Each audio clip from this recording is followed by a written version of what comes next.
Hello future officers, welcome to Competition Care. আজি মই বঞ্জিত হুজিৰ আপোনালোকক স্বাগতম জনাইছো daily current এফেয়াৰ্স 14th নৱেম্বৰলৈকে।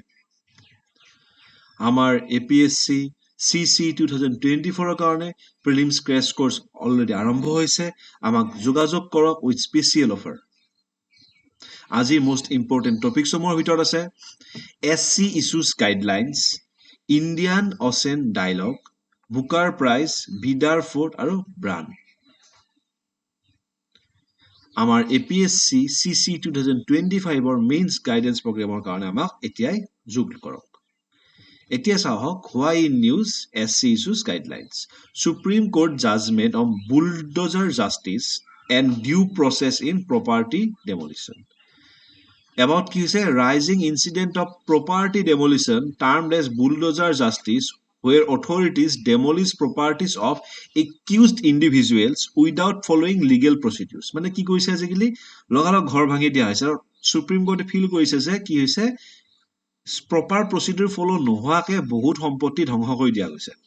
Supreme Court views this trend as a potential violation of natural justice and rule of law. এটা supreme court ruling overview date of ruling November 13 2024 কৈছে। বেঞ্চত কোন আছিল justice BR Gavai and KV Viswanathan. Judgement 95 পেজৰ এটা analysis আছে আৰু core principle কি আছিল তাৰে no property should be demolished without prior notice and adherence to due process. এটা key guidelines issued by Supreme Court কি হয় notice requirement কি হয় no demolition without a prior show cause notice.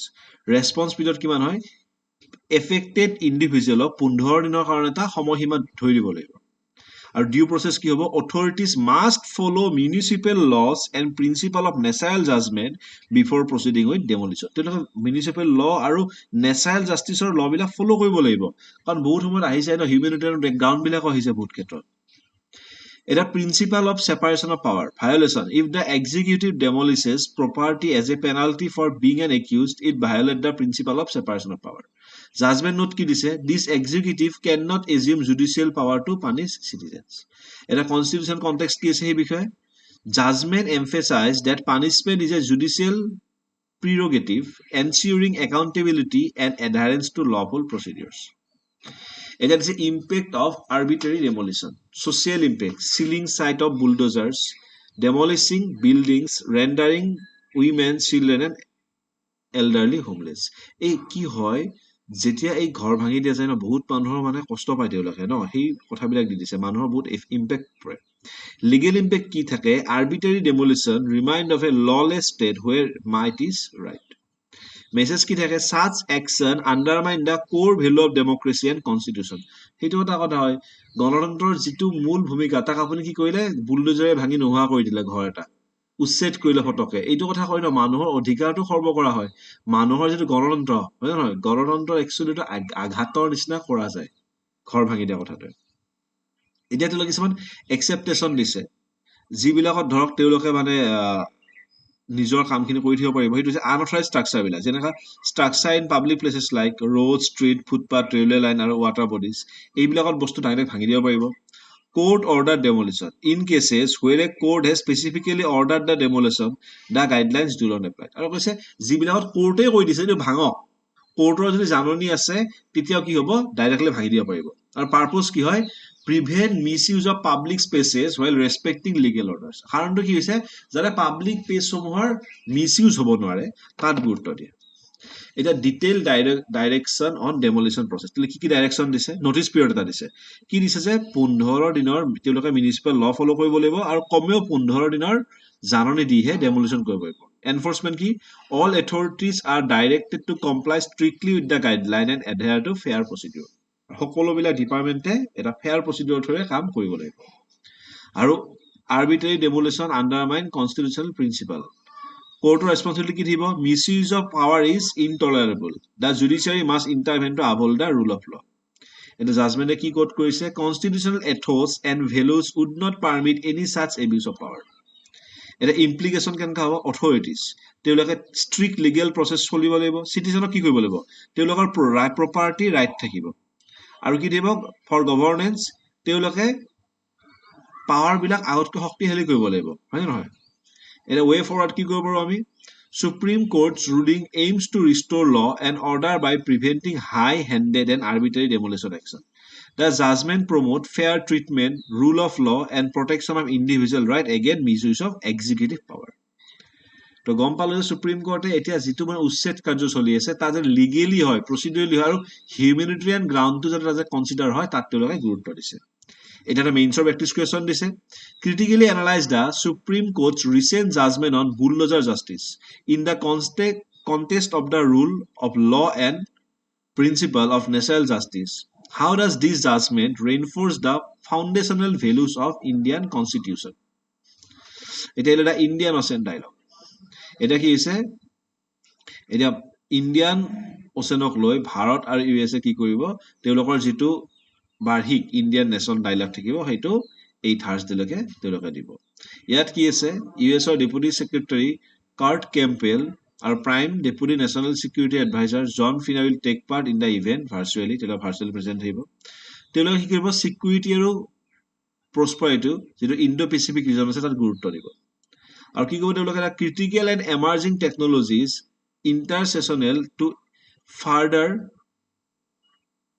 expand cooperation between two countries on technological innovation. The Indian Ocean dialogue ki hoy IOD is established in its role as a standalone track 1.5 discussion informal dialogue of top level politicians discuss kore. It encourages an open and free flowing dialogue by key representative of IORA member.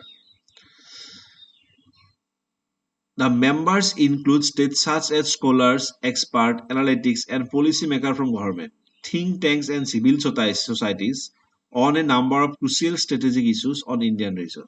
It is one of the flagship projects of IORA. IORA ki hoy Indian Ocean Rim Association is an intergovernmental organization established to promote economic cooperation and regional integration among countries bordering the Indian Ocean. IORA members state work on various initiatives related to trade, investment, and sustainable development in the Indian Ocean region. Yeah, total এতিয়ালৈকে 23টা member আছে ঠিক আছে এতিয়া Indian ocean ডায়লগত কোনখিনি দেশ present থাকে আমাক দেখাইছে ইয়াতে এটা মেইনছৰ প্ৰেক্টিছ কুৱেশ্যন দিছে the natural arts of the fact of history and geography should broaden itself to include the concept of an Indian Ocean rim for socio-economic cooperation and other peaceful endeavors. In light of the statement, explain the priority and key focus area of Indian Ocean Rim Association and its importance for India. It's a Booker Prize. Britain's Samantha Harvey won the 2024 Booker Prize for Orbital, a story about a single day aboard the International Space Station which she wrote during 2019 lockdowns. The Orbital is described as space pastoral. It features 6 astronauts orbiting Earth. The narrative unfolds over 16 sunrises and sunsets. The confined setting amplifies the characters' interaction. Harvey's writing captures the fragile beauty of the planet. The book is concise, spanning only 136 pages. The Booker Prize. It is the world's leading literary award for a single work of fiction. It was founded 1969 found কৰিছিলে the Booker Prize initially rewarded Commonwealth writers now span the globe awarded by Booker Prize Foundation a UK based organization it aims to promote the finest in fiction by rewarding the best novel of the year written in English now winner receive £50,000 and each of the shortlisted author will given 25,000 eligibility ki hoy Booker Prize Award any novel originally written in English and published in UK and Ireland in the year of prize regardless of the nationality of the author. The novel must be an original work in English, not translation. It must be published by a registered UK or Irish imprint. Self-published novels are not eligible. The prelims of practice question they said the Booker Prize is an annual award given for a single work of non-fiction, a single work of English fiction, poetry collection, biographies, and autographies. আমি লিখা আছে answer লুকাই আছে এটা Bidar Fort. Why in news? Recently, Waqf Board identified 17 monuments inside historic Bidar Fort in Karnataka as its property.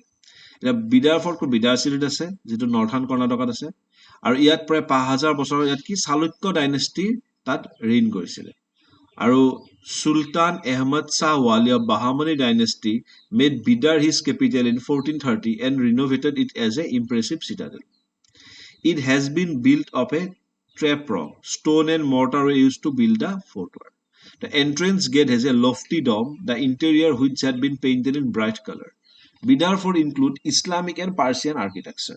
It includes 7 main entrances, 37 bastions, balcony-like structure. Bastion will balcony-like structure extending from the fort of octagonal, মানে আঠচুকীয়া শেপত আছে আৰু তাত কি আছে metal shielded মানে মেটেলৰ cover মানে ধাতুৰ তাত কেনন কিছুমান ফিট কৰা আছে এতিয়া দিছে Bidar fort is located in which state আমাৰ শ্লাইডত আনসাৰ লুকাই আছে এডলে ব্ৰান Why News, a recent study highlighted that keeping bran on millets improve the health benefit and should be promoted in Indian diets to improve diet quietly.